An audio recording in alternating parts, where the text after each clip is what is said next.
스펄전은 15살에 구원받았습니다. 하지만 그때까지 그는 자기 친구들 가운데에 시작은 잘해놓고 엄청난 죄악에 떨어져 삶을 망쳐버린 자들이 있음을 주목하였습니다.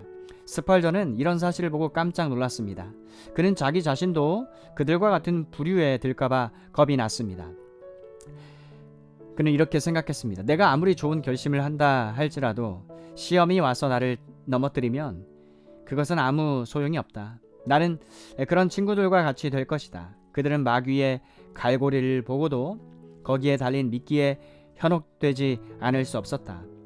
아이고, 나도 내 자신이 혐오스럽다. 그리스도께서 자기 성도들이 타락하지 못하도록 지키실 것이라는 진리를 들었던 것이 바로 그때였습니다. 그 진리가 그에게 특별한 매력을 가졌습니다. 그는 스스로 이렇게 말했습니다. 내가 예수님께 가서 새 마음과 정직한 영을 그분께로서 얻으면 다른 사람을 넘어뜨렸던 이 시험에 대해서 나는 안전할 것이다. 나는 그분에 의해서 보존될 것이다. 이 진리는 다른 진리들과 함께 스펄전을 구세주께로 인도하였습니다. 저는 이 같은 일이 여러분에게도 똑같이 일어나기를 바랍니다. 기초가 흔들리는 복음을 저는 전하지 않습니다. 개연성이나 어떤 확률을 말하는 종교를 전파하고 있지 않습니다. 저는 그리스도와 바울과 어거스틴과 루터와 칼빈과 하나님이 자기의 오직 유일한 소망과 구원임을 발견했던 다른 모든 사람들의 메시지를 선포하고 있는 것입니다. 이 메시지는 죄에 빠진 인간이 철저하게 멸망 상태에 있다는 메시지입니다. 하나님께서 그리스도 안에서 완벽한 처방을 가지고 계셨다는 메시지입니다. 이 메시지는 하나님께서 어떤 사람들을 자기 백성으로 선택하셨고 그들을 하나님께서 끝까지 보존하신다는 진리로 표현됩니다. 하나님께서 여러분으로 하여금 전심을 다해 이 점들을 믿게 하시기를 바랍니다.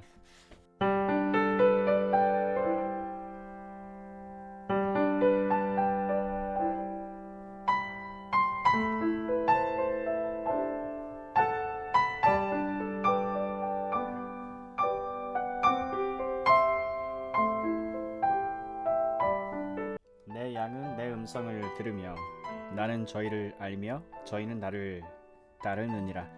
내가 저희에게 영생을 주노니 영원히 멸망치 아니할 터이요 또 저희를 내 손에서 빼앗을 자가 없느니라.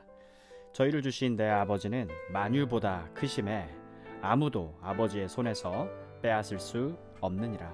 요한복음 10장 27절 이하 29절 말씀. 저는 어느 주간에 요한복음의 본문 말씀을 중심으로 설교를 하면서 개혁신앙의 몇 가지 주요 요점을 말씀드린 적이 있었습니다. 그러고 난 그 주간에 어떤 사람이 메시지에 대한 자기 의견을 갈겨 쓴 예배 주보 한 장을 발견했습니다. 거기에는 난 설교 때마다 칼빈주의 하는데 신물이 났다. 저는 그 메시지를 전하면서 그렇게 큰 부담을 느끼지 않았었습니다. 그와 같은 개혁신앙의 요점들을 말씀드리는 것이 제게는 그리 큰 고통이 없습니다. 하지만 그렇게 주보에다 갈겨 쓴 사람은 칼빈주의를 하나의 사상체계, 간단하게 제거해도 무방한데도 기독교를 관장하는 사상체계로 생각하고 있는 것을 보고 깜짝 놀랐습니다. 다른 말로 해서 이 사람이나 그와 같은 다른 많은 사람들은 칼빈주의라는 이름이 붙은 교리들은 잘해야 순수 복음에 군더더기를 붙이는 것이고 잘못하면 복음을 거역하는 체계라고 생각을 합니다. 하지만 여러분, 정말 그렇습니까? 은혜의 교리가 잘못된 것입니까? 은혜의 교리가 잘못되었다는 증거를 우리가 살펴보고 있는 구절에서 하나도 발견하지 못합니다. 역사적 칼빈주의. 제가 이 시간에 생각하는 구절들은 주 예수 그리스도께서 자기를 대적하는 사람들에게 분명하게 말씀하신 걸 소개하는 구절입니다. 자기를 믿지 아니하는 자들은 자기 양이 아니므로 믿지 아니하며 자기 양 된 자들은 믿고 따르며 그것이 진리인 것은 자기를 따르는 자들은 아버지께로 말미암아 자기에게 주어진 자들이며 아버지께서 자기에게 주신 그들은 필연적으로 자기에게 오게 되어 있으며 결국 이 사람들 중 하나도 잃어버림을 당하지 아니할 것이라고 말씀하십니다. 이 구절들의 메시지는 인간이 죄 가운데서 완전히 파멸하게 되었다는 것을 알려주는 메시지요. 그리스도 안에서 하나님께서 제시하신 처방이 완벽하다는 걸 나타내는 구절입니다. 이것을 칼빈주의 신학의 특징적 요점들로 표현할 수 있습니다. 하지만 우리가 이 요점들을 상세히 살펴보기 전에 이 진리들은 복음의 군더더기를 붙이기는커녕 기독교 선언의 핵심을 언제나 차지하였습니다. 가장 위대한 교회사 시대에 존재하던 교회의 특징이었음을 알아야 합니다. 먼저 칼빈주의로 알려진 은혜의 교리는 칼빈에 의해서 만들어진 것이 아님이 분명합니다. 또 종교개혁 기간 동안 내내 칼빈의 사상을 특징적으로 나타냈던 것도 아니었습니다. 우리가 알게 되겠지만 이 진리들은 예수께서 가르치셨습니다. 사도 바울에 의해서 성경에서 확증된 것입니다. 어거스틴도 펠라기우스를 따르는 사람들의 왜곡된 주장에 맞서 이 진리를 변호하였습니다. 루터도 칼빈주의의 한 사람이었습니다. 쯔빙글리도 마찬가지입니다. 다시 말하면 그들도 칼빈이 믿었고 칼빈의 영향력 있는 저작 기독교 강요에서 후에 조직적으로 체계화한 것을 믿었던 사람들입니다. 청교도들도 역시 칼빈주의자들이었습니다. 청교도들과 그 가르침을 통해서 잉글랜드나 스코틀랜드는 전무후무한 가장 위대하고 가장 강력한 전 국가적 부흥을 체험했던 것입니다. 존 넉스, 토마스 카트라이트, 리차드 씹스, 매튜 헨리, 존 오웬, 그 밖에 다른 많은 사람들의 유작들도 다 이 부류에 속합니다. 미국에서도 조나단 에드워스, 코튼 매더, 조지 윗필드에 의해서 등에 의해서 감화받은 사람들이 수로 헤아릴 수 없이 많습니다. 이들은 모두가 다 칼빈주의자들이었습니다. 보다 최근에는 현대 선교 운동도 그 지도 노선과 주도적 활력을 칼빈주의나 청교도적 전통에 속한 사람들로부터 받아냈다 할 수 있습니다. 윌리엄 캐리, 존 라일랜드, 헨리 마틴, 로버트 모팻, 데이비드 리빙스턴, 존 패튼, 존 모트, 그 밖에 많은 사람들이 다 이런 목록에 들어갑니다. 왜냐하면 이 모든 은혜의 교리들은 기독교 사상에 어떠한 군더더기를 붙이기는커녕 기독교 설교나 선교적 노력의 중추요 가장 큰 활력을 불어넣고 그것들의 형태를 결정하는 것이었기 때문입니다. 이 칼빈주의 역사에 대한 것을 좀 더 보고 싶으면 이 요한복음 강해 제2권 6장 36절 37절 강해한 부분을 참고해 볼 수 있습니다. 제임스 보이스 목사님이 전한 것이죠. 물론 제가 이 역사를 훑어보고 있는 것도 정확히 말해서 이 때문입니다. 칼빈주의로 알려진 교리가 기독교의 역사의 과정에서 불쑥 튀어나온 것이 아니라 예수님의 가르침 속에서 기원되었음을 보여주기 위한 것입니다. 여러 시대의 교회 전체를 통해서 이 점은 명백하게 드러났습니다. 믿음과 그 세력 확장에 있어서 가장 위대한 교회사 시대에 존재했던 교회의 특징이 늘 이것이었습니다. 이로부터 예수 그리스도의 교회는 이 진리를 광포하고 두려움 없이 이 진리를 전파하는 큰 날들을 다시 보게 될 것이라는 필연적인 귀결에 이릅니다. 사랑하는 여러분, 예수님은 우리의 본입니다. 때로 우리는 이 교리들이 집안끼리만 이야기될 수 있는 교리들로 생각합니다. 다시 말하면 이미 믿는 자들에게만 전파되어야 하는 진리들로 생각한다는 말씀입니다. 하지만 예수님께서는 그런 식으로 하지 않으셨습니다. 그의 원수들을 향해서도 이 진리들을 가르치셨습니다. 와우. 이 경우에 있어서 이 예수님을 대적하는 사람들은 자기들이 믿지 못하는 데에 대한 책임이 예수님께 있다는 식의 은근한 암시를 던지며 예수님께 나아옵니다. 그들은 말했습니다. 당신이 그리스도여든 밝히 말하시오.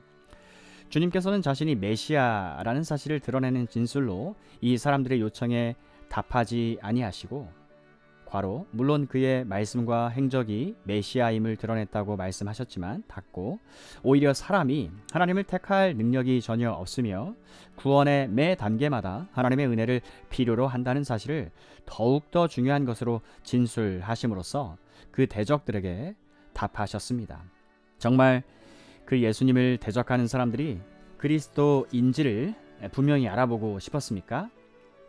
분명하게 예수님이 말씀하신 진리는 이러합니다. 너희가 내 양이 아니므로 믿지 아니하는도다.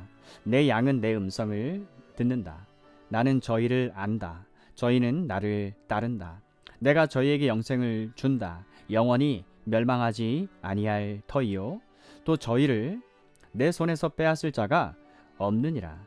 저희를 주신 내 아버지는 만유보다 크시다. 따라서 아무도 아버지 손에서 그들을 빼앗을 수 없다. 26절 이하 29절 말씀. 잃어버린 자의 상태.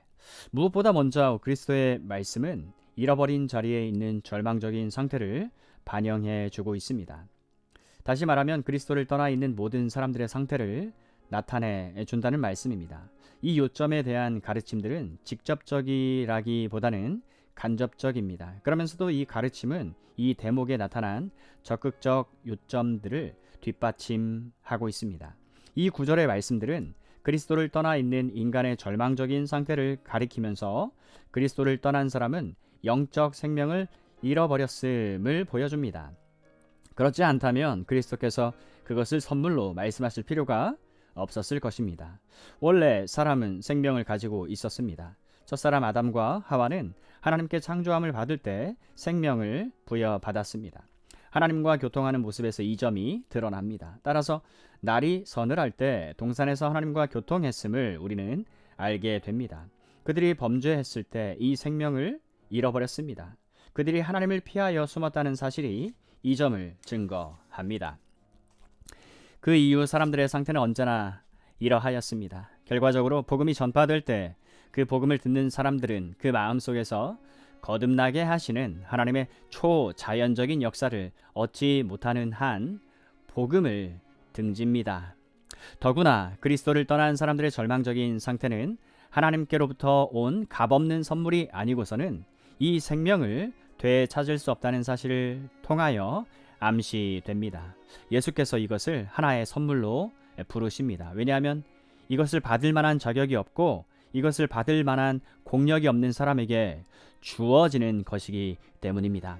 만일 이것이 어떤 대가를 지불하고 벌어들이는 것이라면 이 생명은 삭실 것입니다. 또 어떠한 공력을 통하여 이 생명을 얻는다면 상급이 아닐 것입니다. 하지만 영생은 이것도 저것도 아닙니다. 영생은 선물입니다. 사람들을 향하신 하나님의 선하신 뜻 안에서만 기원된다는 의미인 것입니다. 방금 말씀하신 바와 같이 이 선물이 아니고서는 사람들이 반드시 멸망할 것은 정한 이치입니다. 예수님께서 이 생명을 받을 자들에 대하여 저희는 영원히 멸망치 아니할 터이라고 말씀하십니다. 하지만 예수님이 이렇게 약속하셨다는 것은 이것은 예수님이 간섭하지 않고서는 우리가 멸망할 위험에 처해 있음에 틀림없기 때문입니다. 우리는 죄인들입니다. 죄는 우리로 하여금 하나님의 진노를 받을 후사들이 되게 하였습니다. 만일 하나님께서 관여하지 않으시고 내버려 두신다면 우리는 하나님의 심판 아래에 있고 소망도 없고 우리 자신의 죄 때문에 마땅한 형벌을 받아야 합니다. 이 본문 구절에 따르면 우리가 그리스도의 양이 아니고 그리스도의 음성을 듣고 그에게 돌아올 만한 능력이 없기 때문에 우리 스스로는 그리스도께 나올 수도 없습니다. 은혜. 이는 다음의 요점으로 우리를 인도해 줍니다.